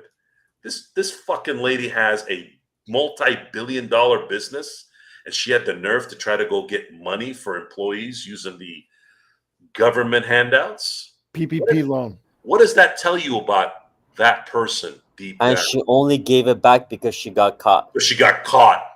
What does that tell you about people like that? Look how she treated the greatest Laker when you factor in start, middle, and end. Obviously, Kobe and Magic are the best players. You can pick either one. You're right on both accounts. To me, they're 1-1. But the greatest Laker, the guy that played, constructed, advised, executed, Jerry West. What does that tell you about those people? They treated him like dog shit. They were texting his wife to message to him. Those are cowards. And she hired a snake oil salesman who continues to just bullshit us left and right. And you want me to sit back and watch my favorite team just, because we have this love story that we're going to be watching. What, Robert Redford's going to come out of nowhere with Robert Streisand and start dancing on the floor while they're playing now? Is that what we're going to do? I mean, Lakers have always been about Hollywood. Don't get me wrong. But Hollywood is watching the Lakers perform. Then we're not here for Jack when it comes to the ball. Jack is watching the ball. Now we're allowing actors and people, anybody. Oh, your family member? Yeah, we'll draft them. Yeah, we'll go ahead and we'll guarantee a kid who can't fucking dribble a ball in an NBA game, we'll give him a 4-year contract. Yeah, that's legitimate. That's a legitimate business plan for a team that's supposed to start winning championships, right? Okay, whatever. No one's ever going to win this argument because there is no argument. We already know who these people are. We already know what they're doing. And you're going to see the results again. And when you see the results, you're going to start making up another story. And guess what? I'm going to be right back there to tell you your story is shit. Gerald, give me a break here. I'm going to go get a drink so that people can drink too. Rodell, this is not a Lakers hate podcast, but I think it's just when you see Bronny out there and understand, and John, I'll bring it back to you, my friend, and Henry as well. Once again, this is the Lakers Fast Break. It is Gerald Glassford. Henry's popped back on. Oh, did Joe leave? Okay, I'll come back on. But the Lakers do lose 124-107. Again, we got to take some good points. And I know when I was listening to you earlier, John, you did. Henry, I know you didn't get a chance to see a whole lot of the game. But again, the Bronny situation, I'm glad you weighed in on. And we feel the same. To give and commit that kind of money and that kind of time to him, the kind of contract length for a guy that's picked that late in the draft, for a guy that looks probably like a guy right now that needs a whole lot of work just to even get at a 13th, 14th man level in the NBA, is very questionable. But there are other things that I saw tonight that I want to discuss. And Rodell obviously is a happy man tonight because Max Christie is one of those things. He played very well offensively. Defensively was a mixed bag because, yes, he did get some recovery block shots, but he looked very poor against Dillingham defensively, and getting around screens is still tough for him. But to get to the good, he looked very smooth on offense, actually passed the ball well himself. Let me get it to you first, John, and then I'll bring it to you, Henry. John, your thoughts on Max Christie's performance tonight, and then Henry, I'm going to have you touch on Dalton Connect because you did get to see with me some of Dalton Connect and what he did tonight. But John, what are your thoughts on Max Christie for this evening? I mean, honestly, I was saying earlier, I don't know if you guys were on it. I mean, you guys weren't on at the time. I don't know if you guys were listening, but I was talking about. Oh, I was, whether I liked it or not. I've never been a big believer of Max Christie. I'm gonna be honest with you. None of us were. Rodell is the big believer for us, as you know in the emails. But go ahead. Yeah, I'm just not a big fan of Max Christie. Rodell was the one that was like super upset at the fact that I said he's not an NBA player. Rodell, I still believe it, and I still stand on it. Max Christie's not an NBA level player. He's just not ready for that kind of competition level. But that's not the point. The point is that what I did see from him tonight, though, was I feel like that I did see a different level of confidence, and I saw him when playing and like just dribbling the basketball, getting to the hoop. I feel like I saw something that I haven't seen him in the past years, and that makes sense because in the past years he's been in the league, and the league is the top of the top. And right now in the preseason, it's not really it's not really that. So I feel like Max felt a little bit more comfortable. So it was cool to see him in that light. But at the end of the day, in my opinion, I don't think that this guy's gonna turn out to be anything in the NBA. So Well, the problem I, is he needs to be, John, because the Lakers do have, after player number 5, they do. And thank you so much, Darren. Truly appreciate your thoughts. He said Max looked good. Max at times did look good on the offensive end and defensive end as far as his recovery blocks, but fighting over screens is still an issue. And you put him on the wrong player like Dillingham. Dillingham did serve him lunch today and did not look good against Dillingham, but other players that are more his size and around his athletic ability, Terrence Shannon Jr., he played very well against defensively, so I will give him credit for that. And offensively, he did look very smooth. Henry, Dalton Connect, the guy that Rodell and I were arguing over, and Joe and John were arguing over for the past few months in our emails back and forth, also looked good from an offensive sense. He's definitely not shy putting that up as far as the shots are concerned. Connected well from the outside. Did look very much under control. Handling the ball was still an issue because he did get a rip from him one time. And then defensively, he did not look terrible. He looked passable and actually had a block shot himself. But with Dalton and Max both, a lot is going to be relied on because the Lakers just do not have enough places, as we saw tonight with the bad performances from Gabe, Maxwell Lewis. JHS was uneven, as far as his performance, both some good things and some bad things you could take from JHS in tonight's performance. But with Max and Dalton, I think both have to be a lot more consistent like they were tonight and give you some of that kind of consistency out the bench for the Lakers to be even competitive in the Western Conference, Henry. Yeah, honestly, as you said, I didn't watch much of the game, but from what I saw, I mean, Connect looked fine. It was like fluid coming off on the offensive side, coming off screens, pin downs. The shot looked good. He's going to continue shooting. That's what his bread and butter. That's what got him into the NBA. I would love for him to build on this performance. He is a rookie. We need to give him time. He is actually worth the first round pick. It did fall, the pick did fall to the Lakers. He was expected to go higher than the Lakers pick. So he looked fine to me, connect wise.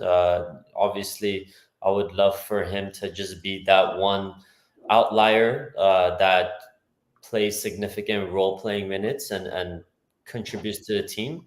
That remains to be seen. I'm excited to see that for what it's worth. But other than that, like, I have no complaints on Connect. I mean, he's going to consistently, hopefully get better, get that shot down more, be a lethal person. And at the very least, if that shot is being respected, it does open up the playing field for the rest of the guys he's playing with on the floor at the time. So I'm happy with his performance. Let him continue building and growing on this. I agree, my friend. Yeah, I know that Rodell had some choice words for you. Go ahead. No, Gerald, let me hop in real quick because it's funny that I'm not gonna give Rodell too much light, but I just think it's funny because he says you don't know basketball. But what's funny to me is that I feel like me, Joe, Henry, everybody that is on that email thread, we all agree with one thing. And Rodell, you are the only outlier. I wonder, are we all just wrong? And well, I didn't say he wasn't a basketball player. I wanted to say that he will be a rotation player in the league, is what my exact quote was, which Rodell gets wrong every single time. I said it might not be for the Lakers and that he might find a place in the NBA somewhere else eventually, like a lot of the Laker rotation players do. I mean, how many Lakers players are on former Lakers players are on other teams' rosters right now? It just happens. You find a better fit and go on from there. But the Lakers need him to step up and be consistent this season because they have zero depth if he or Dalton Connect don't produce this season. It's a problem. Yes, but essentially, I say all that to say, I'm not even going to give Rodell too much. You don't have too much energy, to be honest with you. What's known doesn't need to be said. After what he said about us earlier this summer, he has zero credibility with us. Let's Yeah, just say that. yeah. So it's no doesn't need to be said. But one thing I did want to mention, and shout out, I think he's in the chat right here. His name is something Gibson, E. Gibson, right? He said Redick will be the next fall guy for the Lakers.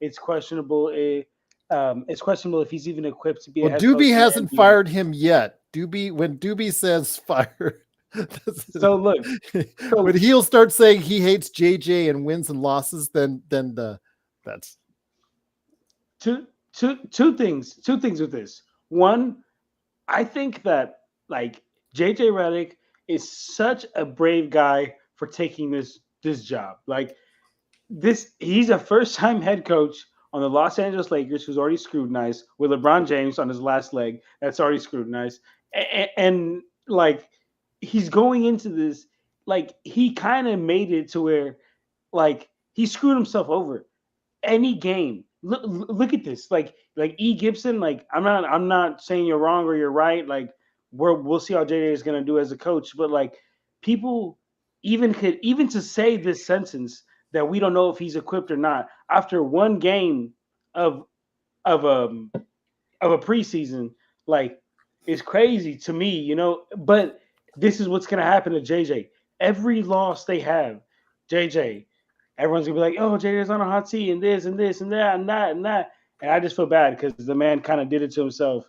But we'll see. We'll see we don't how have he a does it. choice, John. We don't have a choice because they've already spent and committed 4 years and $32 million on him. So he better produce. And if he doesn't, then the Lakers are in trouble. And Joe is going to be the first one that's going to tell them. And we'll be sure to remind them. But again, I think he is an NBA player. I just don't know if it's going to be long lasting with the Lakers or with somebody else because he is not going to be a star in the league. And if you're not a star in the league, it's just someone that you're hoping can at least provide you consistency. And he has yet to do that yet in his NBA career.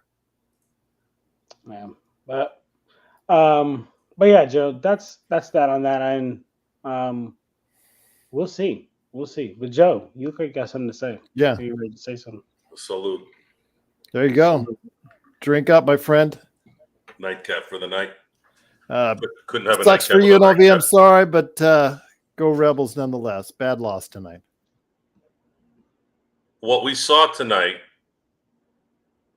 is a malignant cancer that has not gone away. You can blame all the coaches that they hire all you want. You can continue to blame certain players all you want.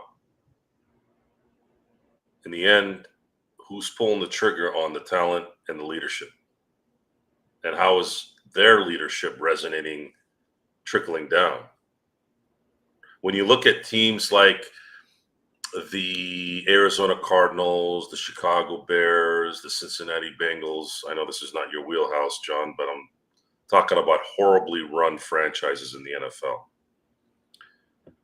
You have notorious ownerships in those three franchises that always have this, I don't know, it's like a lingering assness about them. Whether it's Chicago never being able to find the right player or quarterback year after year after year. And then, of course, they find one and then he leaves and all of a sudden he's showing himself to be a possible franchise quarterback. You look at Arizona Cardinals before Kurt Warner, they hadn't won a championship. They hadn't even seen a championship for like 50 years. You look at the Cincinnati Bengals and Mike Brown, those guys, anytime something starts to go right, they always have a knack of just shitting on everything. They're not paying the guys the right way, whatever. The Lakers are becoming that kind of ownership and that kind of leadership. They have a horrible owner, a terrible GM, and a maybe not a washed up individual basketball player, but a washed up championship player in LeBron James. And he knows it. And these agreements that they've made with the owners the last few years is another reason that you need to pay attention to how these guys have sabotaged themselves, all for the sake of money.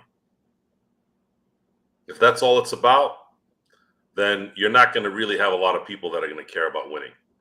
When does that now click off to the fan who does care about winning? That's probably going to be the question. Will there be a time where we're just like, look, if you guys don't give a shit about winning, then what are we doing here? And right now, the Lakers have shown that they don't really care about winning.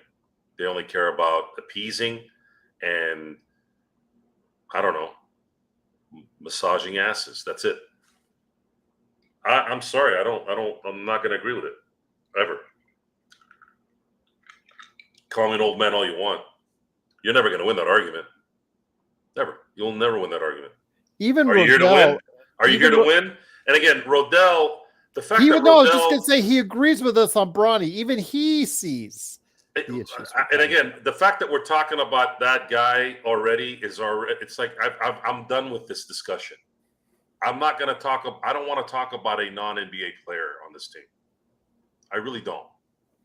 It's useless because we're taking away from the fact that Dalton Knecht, who's a legitimate NBA prospect, a legitimate possible future, very good veteran long-term player, who showed a lot of what we hoped that he would show in one preseason game. He's shown a little bit even in summer league. We're taking away all our focus.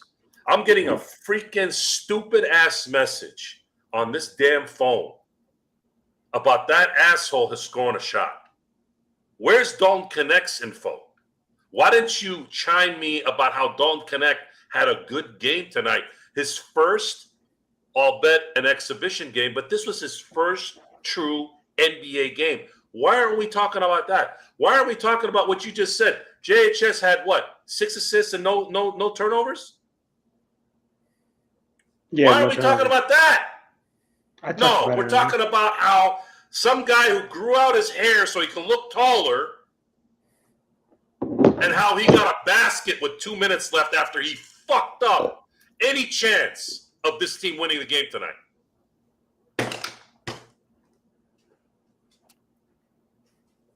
Seriously, man.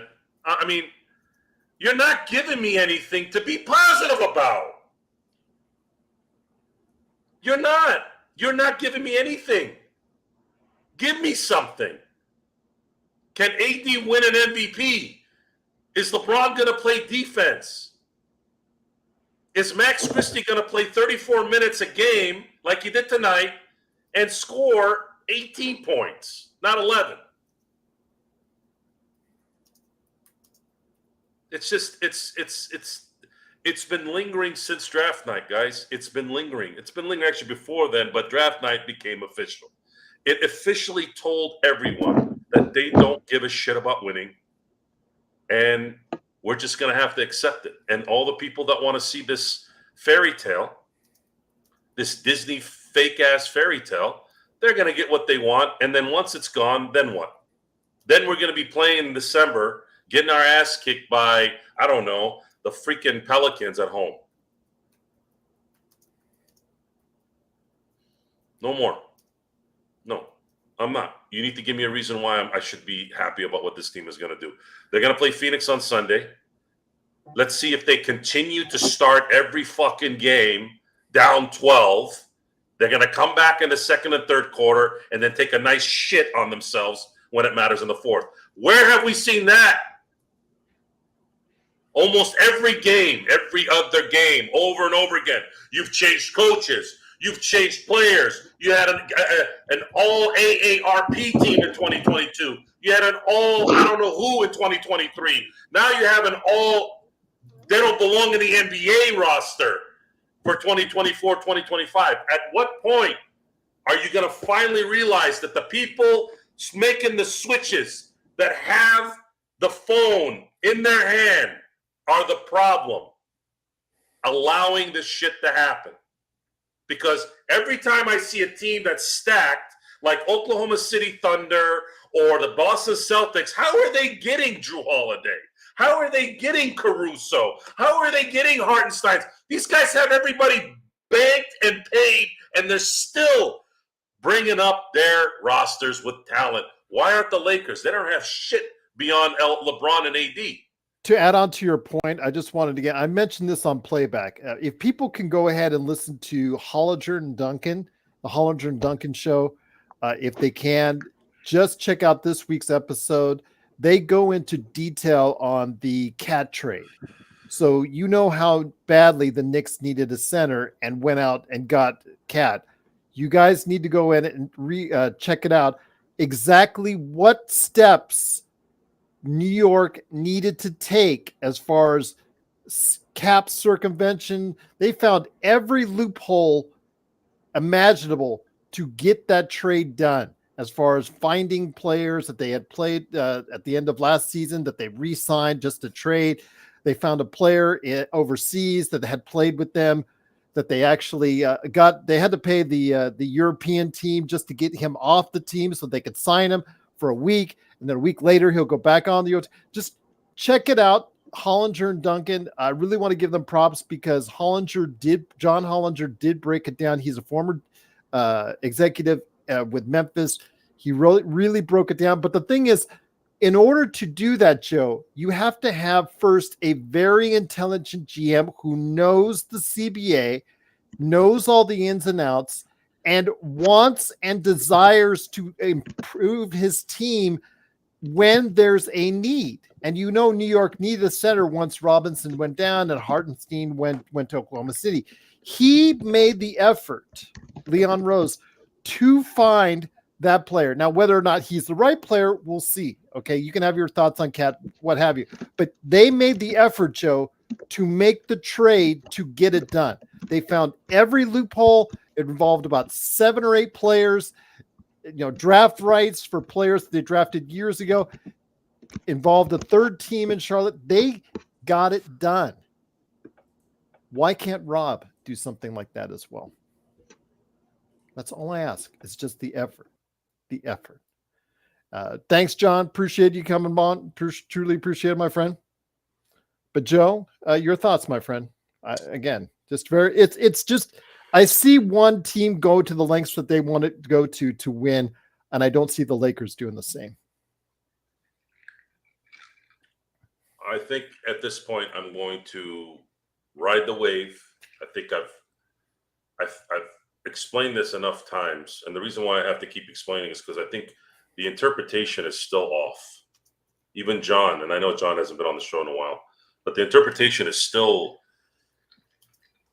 skewed by a lot of people. They're not really understanding what I'm saying.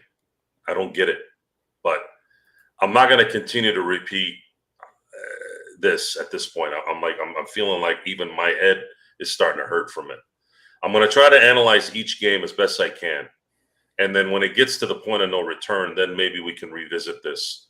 But I'm gonna end this discussion, and then I'm going to start going into what they're going to have to start doing here based off of what we've seen tonight, and obviously what the likelihood is of how the roster is going to, play itself out as well. This team is lacking impact players in abundance. They're going to have to play perfect basketball to make a difference. It's very hard to do that in today's NBA.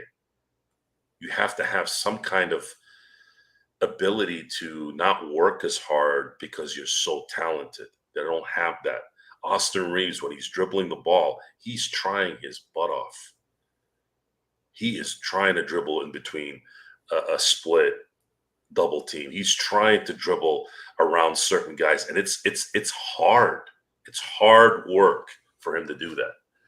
And that takes up a lot of energy. And when you do that, you're not going to have enough energy to play every game in and game out for 48 minutes unless you are a thoroughbred. And then you look at somebody like Rui, as hard as he works, as nice as he is, as accommodating as he is he talented enough to do what they need to do? Probably not. Not for a game in and game out situation. And then you have D'Angelo Russell. If his shot doesn't go down, he's useless, correct? Yes. Okay.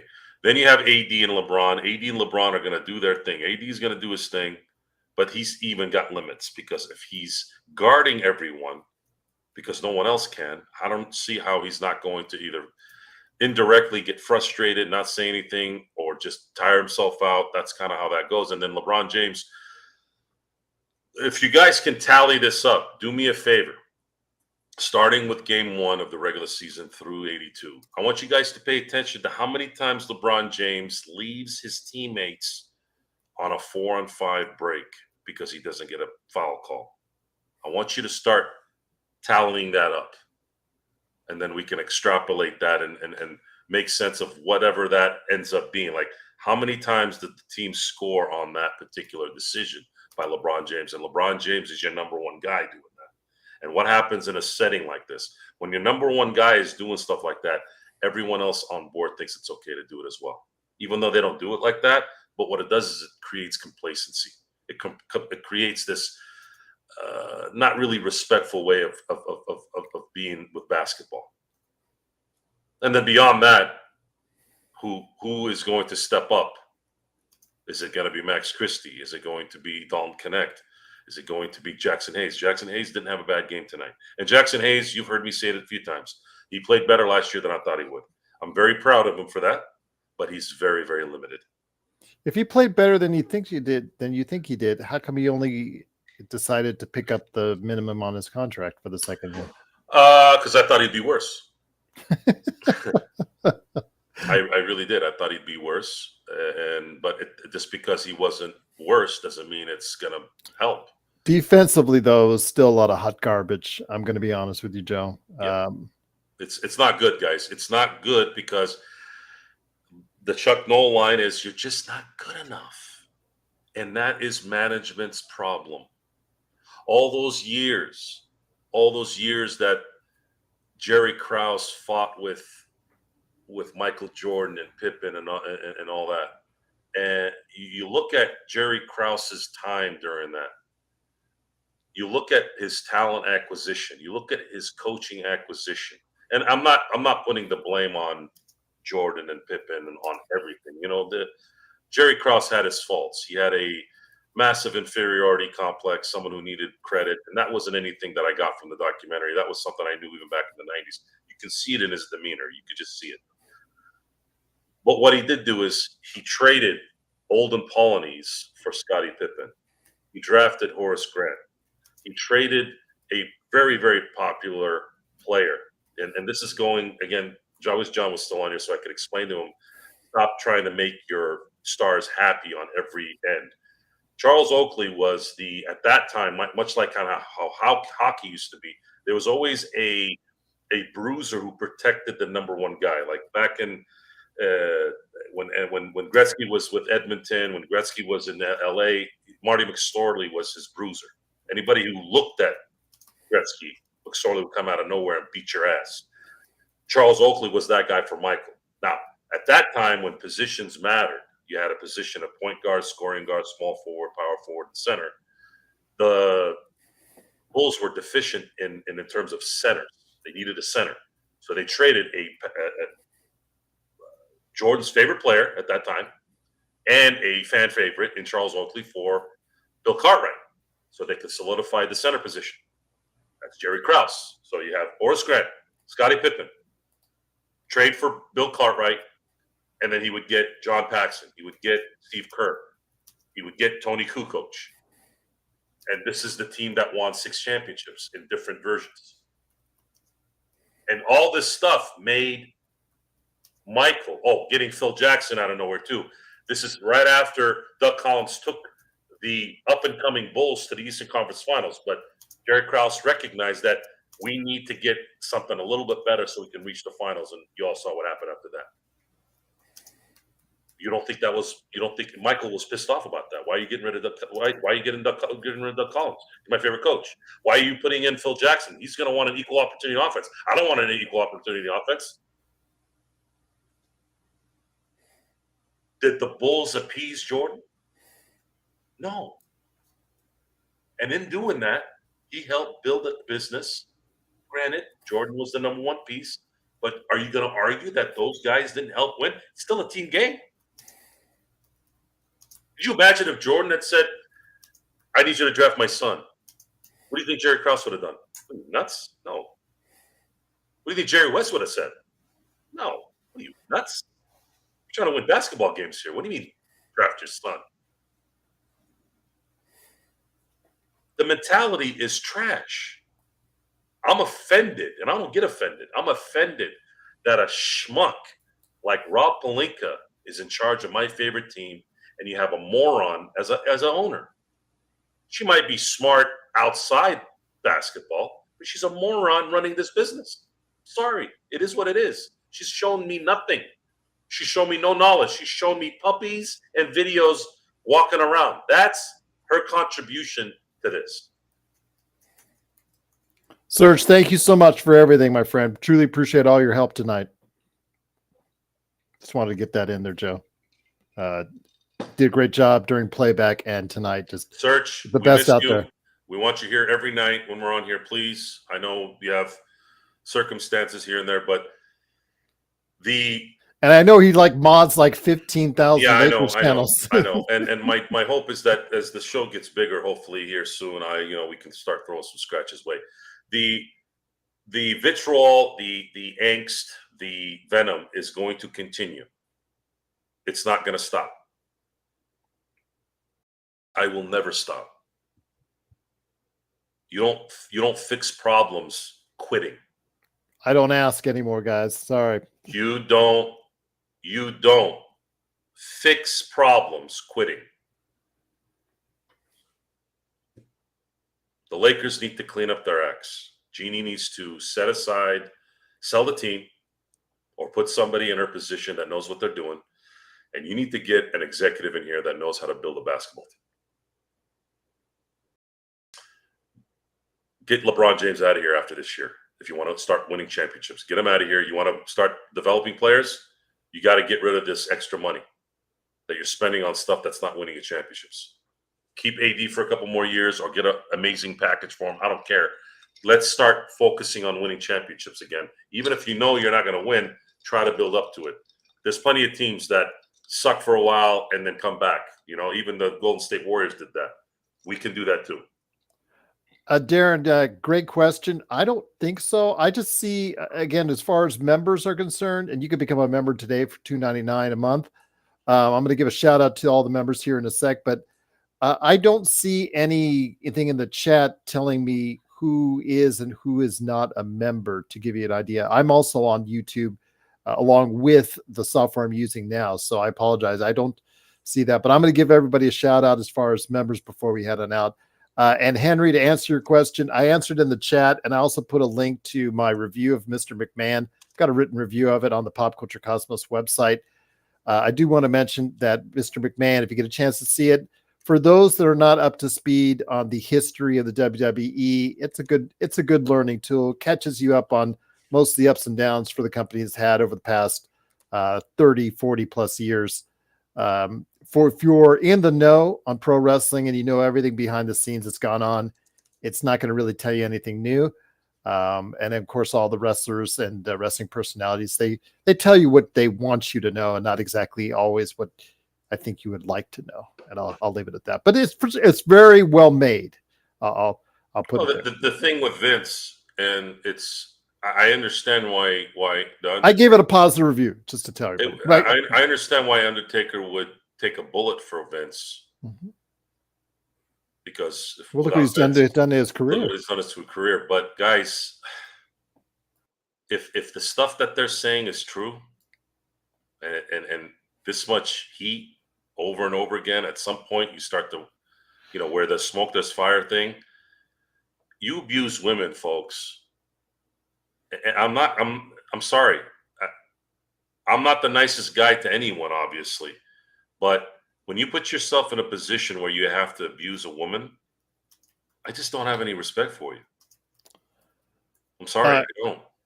Guys, just want to let you know, Tim Conley, who is the one that helped orchestrate the trade, and he is the Minnesota GM.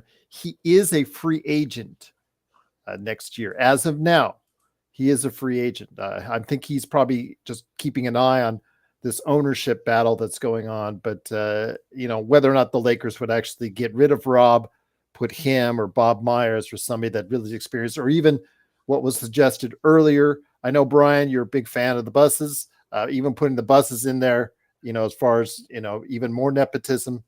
I don't know. I'm hoping if we get good returns, Rob will keep his job if that's the case. If not, then Rob should be feeling the heat. What will he? That's the question. How much in favor is he with Genie? So it'll be interesting to see how that goes. I mean, are we in Halloween, or are we going to do a joke Rob and put our Rob Pelinka masks on again like we did before, or is this team for real? And we can finally start laying some praise to Rob. But I have my doubts, Joe. I have my doubts because this team does not look like it has a well-built roster for an entire season. I have my concerns, and I don't see anything that comes from tonight's game that's going to help alleviate them as of yet. What we've seen tonight is what we've been seeing for a while. It's the same script. Am I wrong? You tell me. Or am I just, my memory is there and a lot of people are not remembering a lot of these games? You tell me, Gerald. Am I overreacting that we start games like garbage, we start to come back in the middle of the game, and then we lose when it matters in the end? How many times have we talked about that? Now, mind you, Joe, it was we're talking about scrubs against scrubs for that second half. So I don't know how much you could take away from it, but that first half should be more telling. Yes, no LeBron or AD, but they also didn't have Ant in there. So, you could take that for what it's worth. I just think, again, seeing how everything was matching up, the Lakers just did not play good defensively. They didn't have very much cohesion. They didn't communicate on defense. Those were some of the issues I had, and giving up almost 60 points in that first half really set them back, Joe. Yeah. I mean, you're down 13 after one. You're down 9 at the half. Then you make a run, and then you kind of crap on it. And then in the end, you decide to put a non-NBA player in there to massage the asses, and it absolutely collapses. How does that set up? How does that make someone like Dalton Connect, who just arrived, feel tonight? I played my best. They quit a little bit at the end. I mean, what are you worried about? You worried about those guys getting injured? What are you worried about them getting injured for? Why not start now? Why not start in these games where you create that mode of, we want you to win. We want you to have that winning mentality. We want you to go out there, play hard, and show what you got and win. Start it now so that when you start the regular season, you're in shape mentally to want to win and win and win. These assholes pick and choose when they want to win. Just like that numbnuts Darvin Ham said all year last year. We saw the same thing tonight with a different coach. So when a cancer is festering, what do you do, Gerald, to get rid of the cancer? Do you continue to scrape around that cancer, replace a couple things from that cancer, or do you rip the whole motherfucking thing out to try to see if you can get rid of it? It would be the latter is the most sound. Right? Does it not make sense? Does it not make sense when you have a cancer, rip it the hell out so that you can start over? And then if it dies anyways, well, it's dead now. We're done. Now we start a new one. Now it's a new thing. It's dead. What was previous is dead now. Now someone else, something different. And it's gotta be, this has to be about winning. It always has to be about winning. And that's it. That's it. That's all I got to say on this. We went through all this dialogue on it, but really in the end, it's about winning. And I don't see the commitment to winning.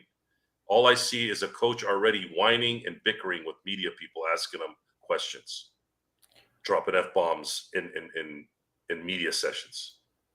Before we head on out, Henry's asking an update on Corrupt. By the way, guys, Corrupt is Joe's fighting game, the fighting game that actually came out that he's helping to sponsor.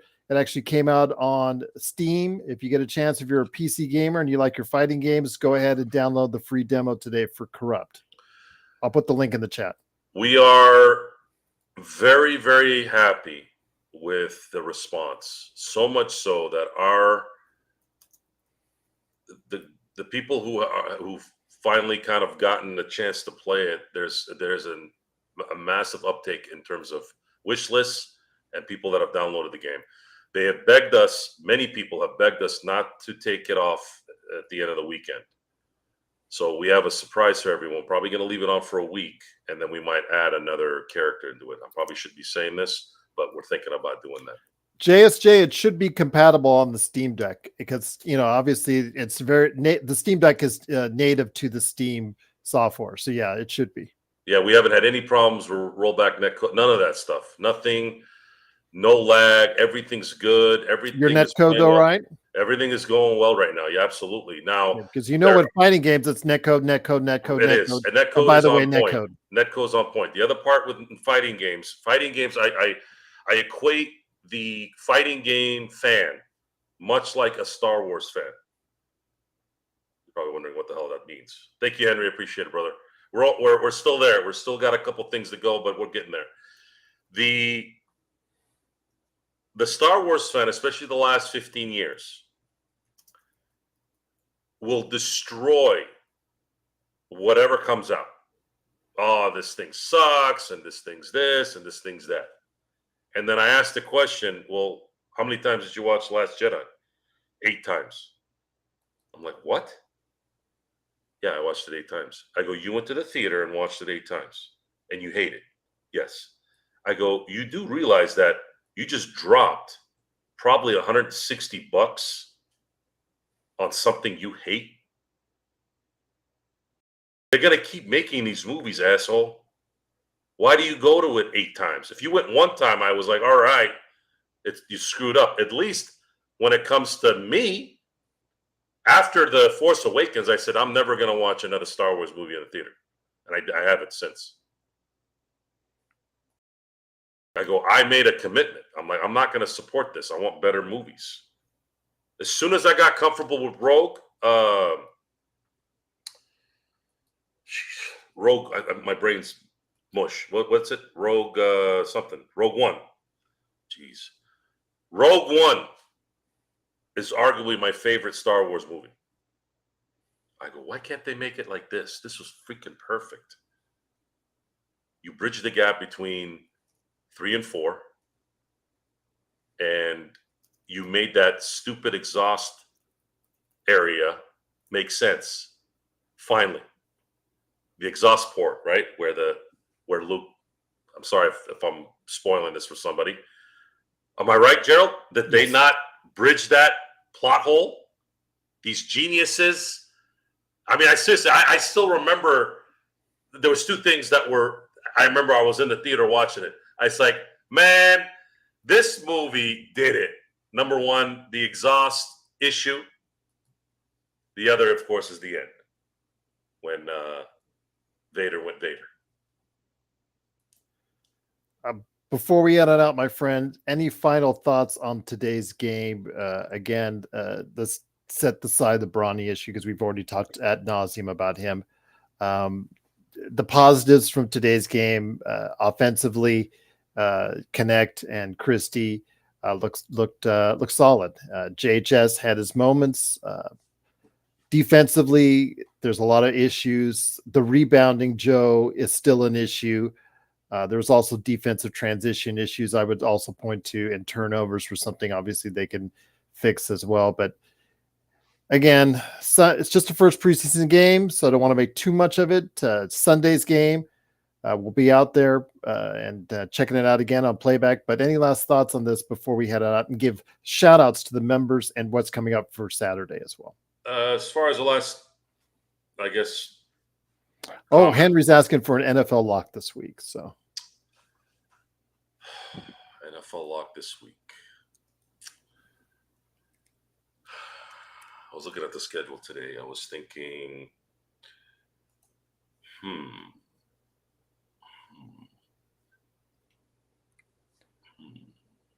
If you checked out Inside Sports Fantasy Football, it's actually on this channel.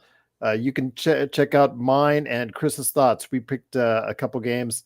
I have my doghouse of the week, and so did Chris. So Joe gets his turn now. Lock of the week. Rough. I would Steelers, say I'm really feeling good about the Jaguars winning their first game this week. Okay. Jonathan, I don't know why I wanted to say Jonathan Stewart. Jonathan, running back for the Colts. Drawing a blank. Taylor, sorry. He's out. Richardson's out. And Richardson's out. So But that might be bad because Joe Flacco did really good. Yeah, well, Joe Flacco got some help from the refs during that game. Okay. I'm just saying, Joe. I'm just saying, threw 2 touchdowns last There week. was 3 blatant holds on TJ Watt.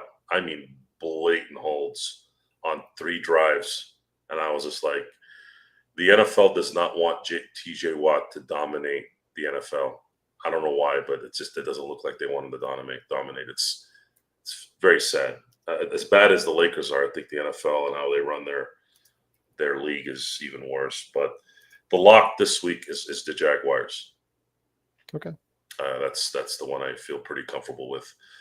The last comment on tonight's game is the Lakers have shown that nothing's changed at this point. And it's too convenient that they played exactly the same way that they've played the last few years. Suck at the beginning, come back in the middle, still shit the bed at the end. This isn't something that's new.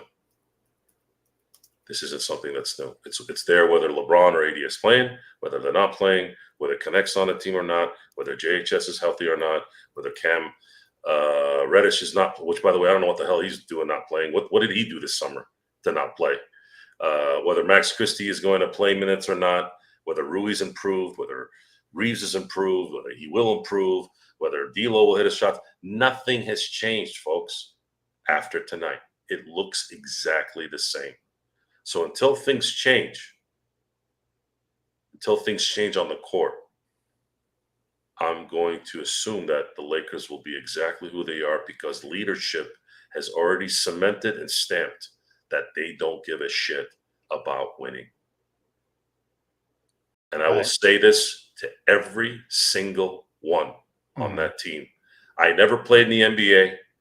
I never played in high school. I played a lot of basketball in my life. Didn't play on my high school team. Didn't play in college. And my comment about playing at USC and scoring 5 points was a little brash. I probably would like to take that back. But it was good for the radio. It's good for the podcast. It's good for the Google AI. Absolutely. But there's no way you're going to convince me that this team isn't exactly what I'm calling it, because the results are right there in front of you. 2 quick questions before we head on out. First is from Henry. He was asking your thoughts on Jaden Daniels. As a long-suffering Redskin fan, he is. So, Henry, I had predicted that Jaden Daniels would be the only quarterback in this draft that actually ends up becoming good. Everyone else is... Or the Commanders, or whatever you want to call them. Did I say Redskins? Henry said Redskins, so Okay, that got me saying Redskins, and that got you saying Redskins. Yeah. So Washington is this year's Texans. They got Jaden Daniels when the Bears probably should have gotten Jaden Daniels. However, and I know this is weird saying this for a Washington football team, Commanders / Redskins / whatever the fuck they call themselves. They got to get a better name too. Commanders is stupid. I'm pretty surprised that they've got some good stuff going over there. Because Washington isn't the model franchise either. They were screwing things up left and right too. Maybe they needed that idiot out of there long enough to where the new ownership started getting things turned over the way he needs to, and it looks like they just did. Looks like this year they are creating that new image. Maybe we're going to start seeing the old Joe Gibbs style winning Washington team. And, Dan Quinn wasn't a popular hire. The sad thing about Dan Quinn is he was just one bad decision by Matt Ryan from winning a Super Bowl. And right now, hopefully he can make amends with that. And he can coach for the next 10, 15 years now, should Jaden Daniels continue his improvements. Before we head on out, Joe, one last thing, Lakers related. Joe, what is the first change that needs to happen if you were the coach? First change? Yes. With this roster? Yes. Ugh. Sunday Xbox, by the way, next game. I don't know. There is a change. Come on. If you were to change something, maybe in the lineup, maybe as far as I guess you could put Connect in instead of Rui. At least with Connect, you might have better spacing with shooting. If Connect continues to shoot the way he was shooting today, and the way he shot, yeah, I'd say that's the one change that I might be looking at during the year. And then have Rui back up LeBron at the power forward position. Have him come off the bench. Let everybody know, Phoenix is playing the Lakers on Sunday night at 6:30 p.m. U.S. Pacific time. We'll hopefully be up and running on playback.tv/Lakers Fast Break, and everything works right, which tonight it did. We'll go ahead and try and do the simulcast on YouTube and Facebook again. But truly appreciate everyone being out there. If you are a member, you get a shout out from me. I will go ahead and do it right now. Doobie, Raphael, Search and Destroy, Nija Americano, Narukami, Too Tall, The Legend 350, Weston, Moonlight Dreams, Remy, Retro 403, 7 Grand, Intel, Samir, JSJ, Kurt, Darren, Sports Baby, and Xbox. You guys are all awesome for being members. Again, $2.99 a month. Not only get emojis, you get badges. The longer you stay with us, you get different type of badges. And also as well, you get big shout outs and little notes on when we go live ahead of everyone else, and little extra stuff like that Mr. McMahon review I gave. I put on the Pop Culture Cosmos website, but you guys that were members saw it 48 hours before anyone else in the entire world. So little things like that. I will also be doing a Lakers write-up in the not too distant future that members will get first as well. All right. I want to thank everyone for being here tonight for the first night of the Nightcap. I hope the energy didn't zap a lot of you. It looks like we had a pretty big crowd tonight. Yeah, pretty good. For those of you who are here for the first time, yes, there's a lot of venom that gets spewed on here every now and then, but there are times, especially after wins, where we're a little bit more happy and a little bit more jolly. We are an acquired taste, if there ever was a show to be an acquired taste. We are totally organic. We are not bought. We cannot be sold. We cannot be told what to do. It's probably why it's harder for you to get to the top when you're not under the thumb of some authoritative piece of shit. So, and that's going to continue. That'll always be there. I will never, ever work for anyone in my life. And I will never, ever work under the thumb of anyone in a podcast. So with that, thank you for being here tonight. We will be back. But tomorrow, the Lakerholics at 11 a.m. The Lakerholics from Lakerholics.com will be on the show at 11 a.m. Joe. Okay. And we will be back on Sunday. I might chime in as a chat patron tomorrow. When Laker Tom says something crazy? Well, I mean, like saying that Laker Tom says something crazy is just Laker Tom saying something. But but we will be back on Sunday. Sunday's going to be pretty tight for me because I'll be watching the Steelers and the Cowboys on the late game, late evening Sunday night game on NBC. but it looks like the game, and I'll have a dual show in my house. JY and Darren, thank you for your super chats tonight. Truly appreciate it. Very kind of you, and it's always greatly appreciated from us here. I'll be doing the simulcast on my TV, watching the Steelers and then watching the Phoenix Suns play the Lakers. And then the game starts early as far as the football game. So that'll finish before the Lakers finish, which means we'll run right into our post-game show, and we'll see what the Lakers have in store. We'll see what improvements they've made from tonight's game, if any, and see if they can maybe have a little bit of focus on winning a little bit. So with that, thank you again for tonight. Gerald, thank you for coming back, and thanks, John Costa. Thank you, Henry, for showing up in our first real 2024-2025 show. And until next time, we'll see you next time.